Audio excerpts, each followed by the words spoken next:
Halo, Assalamualaikum warahmatullahi wabarakatuh. Apa kabar kalian? Semoga selalu sehat ya.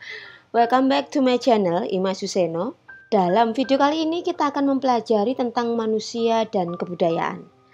Namun sebelumnya, untuk yang belum subscribe, silahkan disempatkan waktunya sejenak untuk subscribe, lantas like, share, and comment, serta jangan lupa nyalakan loncengnya. Oke.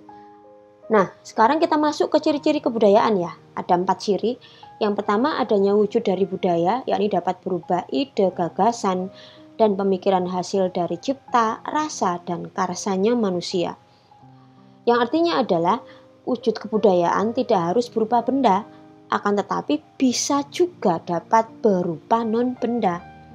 Non-benda itu antara lain ada norma, aturan tidak tertulis ya, tetapi ada dan hidup di masyarakat kita yang kadang lebih kuat daripada aturan tertulis yang kita sebut sebagai aturan atau perundang-undangan. Serta ada adat kebiasaan yang di beberapa daerah adat kebiasaan ini posisinya lebih tinggi dari agama. Orang ada yang lebih menurut terhadap adat kebiasaan dibanding dengan agama. Nah, adapun wujud kebudayaan yang berupa benda, misal adalah lukisan, kemudian bangunan dan wujud benda lainnya yang dapat diraba, dilihat, dan dirasakan oleh kita manusia. Di sini aja ada kata bangunan gitu ya. Mungkin selama ini kita nggak mengira kalau bangunan itu produk budaya. Karena kalau manusia purba, bangunannya, rumahnya cukup dengan melubangi dinding gua. Nenek moyang kita mungkin rumahnya sederhana dari kayu, berlantaikan tanah. Sekarang kita bisa lihat sendiri itu bagaimana bangunan rumah kita. Nah, ciri kebudayaan yang kedua adalah adanya tujuan dari berbudaya. Yakni apa? Untuk pemenuhan kebutuhan hidup manusia. Kenapa?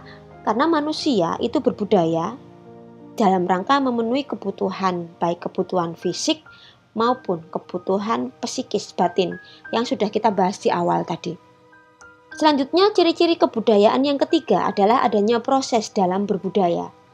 Prosesnya kita sebut sebagai belajar. Sehingga agar dapat berbudaya, manusia harus melalui proses belajar terlebih dahulu.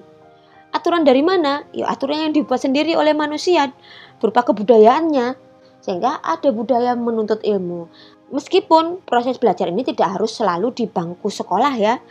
Jadi di sini saya tuliskan tidak harus bermakna sempit duduk di sekolah, akan tetapi dapat bermakna yang jauh lebih luas, yakni adanya perubahan pemikiran dan tingkah laku sebagai akibat dari bertambahnya ilmu pengetahuan, pengalaman dan latihan. Sehingga kita mungkin sudah sangat familiar mendengar pengalaman adalah guru yang paling berharga. Karena memang pengalaman itu juga belajar. Dari pengalaman kita tahu apa yang selanjutnya boleh kita lakukan, apa yang selanjutnya tidak boleh lagi kita lakukan.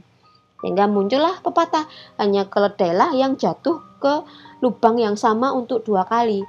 Kalau kita melakukan kesalahan yang sama 2 kali dengan sadar, ya berarti kita dianggap sama dengan keledai.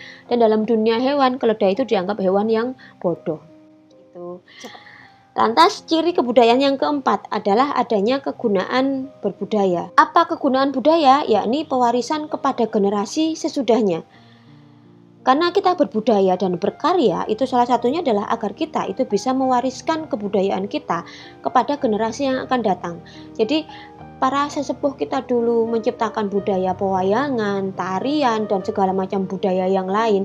Bahkan makan, aturannya bagaimana budayanya. Ketika kita berjalan kemudian di depan kita ada orang yang lebih tua, maka bagaimana kebudayaan kita membimbing perilaku kita, itu diwariskan dari satu generasi ke generasi selanjutnya.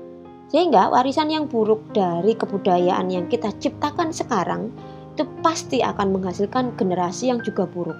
Demikian sebaliknya. Jadi kalau kita sekarang itu jauh lebih percaya hoax dibandingkan penjelasan ilmiah, maka budaya tersebut akan kita wariskan kepada anak-anak kita.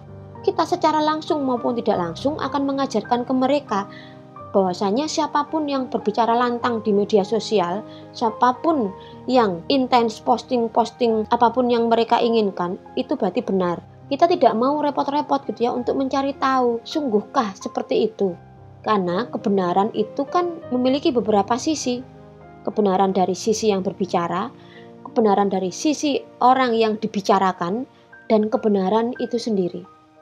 Sehingga ketika kita mengetahui sebuah informasi, kita nggak boleh langsung menelan mentah-mentah.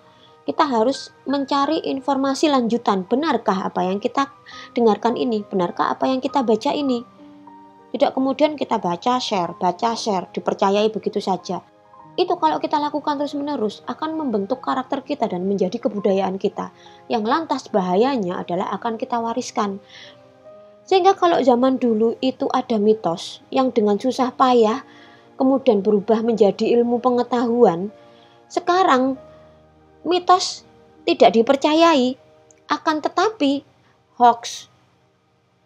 Nah, ini yang jauh lebih bahaya daripada mitos. Sehingga yuk gitu ya, kita gunakan akal kita, pikiran kita, wawasan yang luas, hati yang terbuka, open mind, pemikiran yang terbuka, agar kebudayaan yang kita ciptakan di generasi kita ini bisa kita wariskan kepada generasi selanjutnya, yakni berupa kebudayaan yang baik. Nah, sekarang kita bicarakan tentang unsur-unsur kebudayaan, di mana ada 7 unsur kebudayaan universal ya. Meliputi apa saja? Sudah saya tuliskan di sini. Ada bahasa, sistem pengetahuan, organisasi sosial, sistem peralatan hidup dan teknologi, sistem mata pencaharian hidup, sistem religi dan kesenian. Ketujuhnya ini adalah unsur-unsur penyusun kebudayaan. Nah, unsur kebudayaan universal tersebut kemudian menjelma menjadi 3 wujud kebudayaan. 3 wujud kebudayaan tersebut adalah sistem budaya, sistem sosial, dan unsur-unsur kebudayaan fisik. Jadi, kok di sini ada sosial? Ya jelas. Tadi kan dikatakan budaya itu hasil interaksi antara manusia dengan sesamanya dan dengan alam. Lah, interaksi manusia dengan sesamanya kan sosial. Sehingga ketujuh unsur kebudayaan universal tadi itu kemudian diwujudkan menjadi 3 ini. Nah, tadi Ki Hajar Dewantara mengatakan bahwasanya kebudayaan itu selalu berubah, tergantung dari zaman dan alam. Zaman dan alam tidak lain dan tidak bukan akhirnya akan mengubah manusia gitu kan. Jadi pada dasarnya perubahan kebudayaan itu disebabkan karena berubahnya manusia. Sebab masyarakatlah yang merupakan wadah dari kebudayaan yang ada kan. Jadi kalau masyarakatnya berubah, manusianya berubah, otomatis kebudayaannya juga berubah. Sehingga bisa kita katakan, bisa kita simpulkan bahwasanya tidak ada kebudayaan yang statis. Dikarenakan masyarakat selalu dinamis, sehingga kita tidak boleh naif memaksa atau meminta agar budaya yang ada sekarang itu akan diadaptasi sepenuhnya oleh generasi penerus kita. Tidak bisa, karena memang kebudayaan ini tergantung dari alam dan zaman. Yang penting kita berusaha mewariskan kebudayaan-kebudayaan yang bermutu, kebudayaan-kebudayaan yang baik. Sehingga nantinya di masa mendatang generasi selanjutnya kalau memang dianggap masih sesuai, masih cocok, maka budaya-budaya baik tersebut akan diteruskan dan dikembangkan. Seperti itu. Oke, terima kasih banyak. Semoga membantu.